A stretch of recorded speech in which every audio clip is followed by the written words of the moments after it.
What do you think about going to school here in Cranberry, New Jersey, Harriet? I like it. I like it. Well, good. Would you, do you have any idea what you want to do when you grow up? Be a teacher.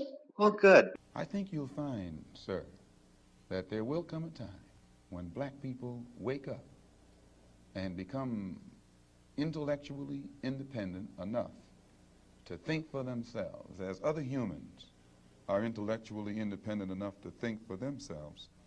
Then the black man will think like a black man. If you ain't down for the Africans here in the United States, period, point blank, if you ain't down for the ones that suffered in South Africa from apartheid and shit, damn it, you need to step your punk ass to the side and let us brothers and us Africans step in and start putting some foot in that ass. That's what I'm talking about. And he will feel for other black people. And this new thinking and feeling will cause black people to stick together. And then at that point, you'll have a situation where when you attack one black man, you are attacking all black men. Most people, when we say Afro-American, they think only of the Negroes in the United States. But they don't realize that 2/3 of Brazil consists of people of African blood, which means they're also Afro-American because Brazil is in South America. And in all of these, many of these countries in South America and Central America, and even in Canada, they are heavily populated with people whose ancestors came from Africa. So when you total up the number of Afro-Americans, real Afro-Americans, in the Western Hemisphere, there are perhaps 100 million. And if these people ever unite among themselves, not only is it necessary for the Afro-Americans in the United States to be organized, but it's also necessary for the Afro-Americans in the Caribbean, or the Afro-Cubans, the Afro-Brazilians. It's necessary for all of them to be organized. And then once they are organized in each place, we have to organize among ourselves so that the Afro-American in the United States will be working in conjunction in a coordinated program with those who are in Cuba and those in Brazil and those in Venezuela and those throughout the Caribbean, in Haiti, and in the West Indian Islands. And in this way, we actually get strength. And it's not an accident that there's no organization existing in the Western Hemisphere that's designed toward that end. It would be a direct threat to imperialism as it really exists, and to colonialism as it exists in the West. And one of the things that's going to help to bring this about is the independence of Africa. And one of the only reasons that we in the West have never organized, we have hated our image and our African image. And because Africa has been in the hands of people who have created an image of Africa that's negative and hateful. And it has been hateful to us. We haven't wanted to identify with it. But now that Africa is getting independent and in a position to create its own image, and it's a positive image, those of us in the West look at the African image and see how positive it is, and we begin to identify with it. We become proud of Africa, and we become proud of our African blood, our African heritage. And this is what is beginning to make the Africans in the Western Hemisphere today develop more race pride. And as this race pride develops, then it has a tendency to make us want to unite together and work together. And your Western imperialists and colonialists consider this to be a grave threat. More threat than communism or Marxism or socialism or anything else. The Africanism is what they consider to be the real threat. This type of black thinking will cause all black people to stick together. How old are you? 11. 11. What grade are you in? In the 6th. 6th grade.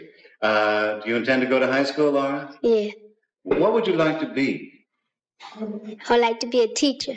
What would you like to teach? I like to teach the 5th grade. You seem to be dissatisfied with everything. Just what do you want? I'm not dissatisfied with everything. What you are able to see with your analytical mind is that everything that is offered doesn't produce what it's supposed to produce. And I'm just telling you that it doesn't produce what it's supposed to produce. Well, what is your ultimate aim? The only way the problem can be solved. First, the white man and the black man have to be able to sit down at the same table. The white man has to feel free to speak his mind without hurting the feelings of that Negro. And the so-called Negro has to feel free to speak his mind without hurting the feelings of the white man. Then they can bring the issues that are under the rug out on top of the table and take an intelligent approach to get the problem solved. That's the only way that they'll ever do it. We need an action program while we are Muslims, or while we are Christians, or while we are whatever we are. We still need an action program that will eliminate these evils that are in our community. And this is what we're trying to do with the Muslim Mosque Incorporated. It's not hate to say that we were kidnapped and brought here. It's truth. It's not hate to say that we were Jim Crow, discriminated and segregated. It's truth. It's not hate to say that the Supreme Court, which is the highest court in this country, came up with a hypocritical desegregation decision 9 years ago, which they haven't enforced yet. That's not hate. That's truth. He's not teaching hate. He's teaching history. And since the American white man has used his control over the press and over the textbooks and over all forms of media to make it appear that he has done us a favor by bringing us here and enslaving us, then the Honorable Elijah Muhammad has to rewrite history or retell history. And since the white man can't dispute this truth, he tries to defend himself by saying that Mr. Muhammad is teaching hate. Otis, what would you like to do when you grow up? Be a doctor. You're going to be a doctor? Yes. What kind of a doctor, do you know? I think I'd rather be a dentist. A dentist? I will never say that progress is being made. If you stick a knife in my back 9 inches and pull it out 6 inches, there's no progress. You pull it all the way out, that's not progress. The progress is healing the wound that the blow made. And they haven't even begun to pull the knife out, much less try and heal the wound. They won't even admit the knife is there. That we in the West have never organized. We have hated our image and our African image. And because Africa has been in the hands of people who have created an image of Africa that's negative and hateful. And proud of Africa, and we become proud of our African blood, our African heritage. And this is what is beginning to make the Africans in the Western Hemisphere today develop more race pride. And as this race pride develops, then it has a tendency to make us want to unite together and work together. And your Western imperialists and colonialists consider this to be a grave threat. More threat than communism or Marxism or socialism or anything else. The Africanism is what they consider to be the real threat.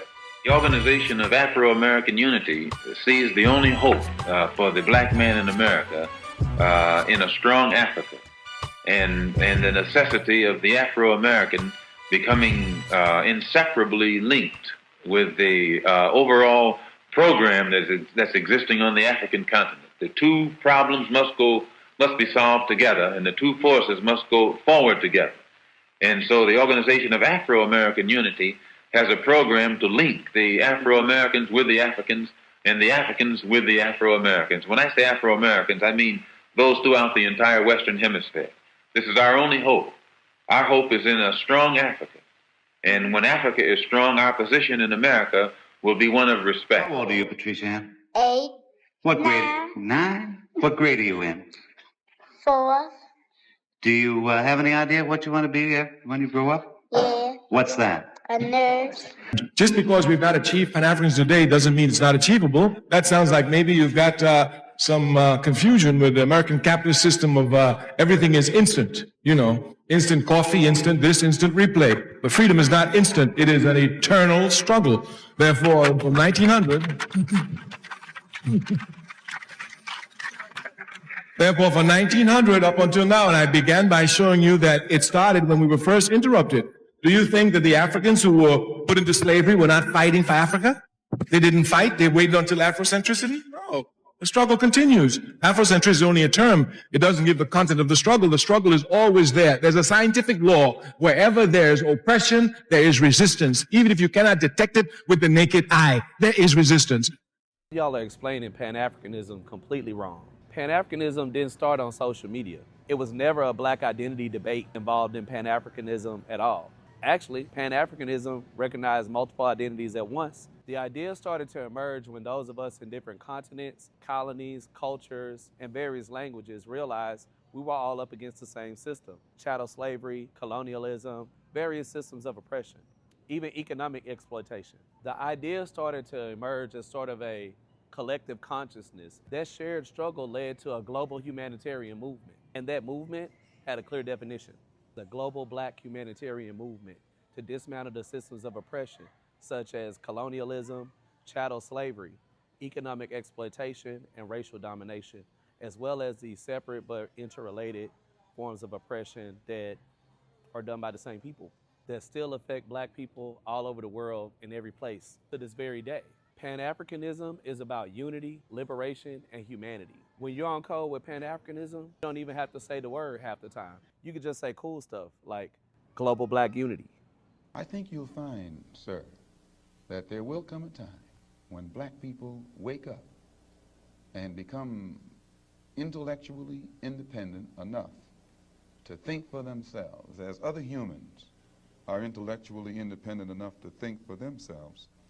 Then the black man will think like a black man, and he will feel for other black people. And this new thinking and feeling will cause black people to stick together. And then at that point, you'll have a situation where when you attack one black man, you are attacking all black men. And this type of black thinking will cause all black people to stick together.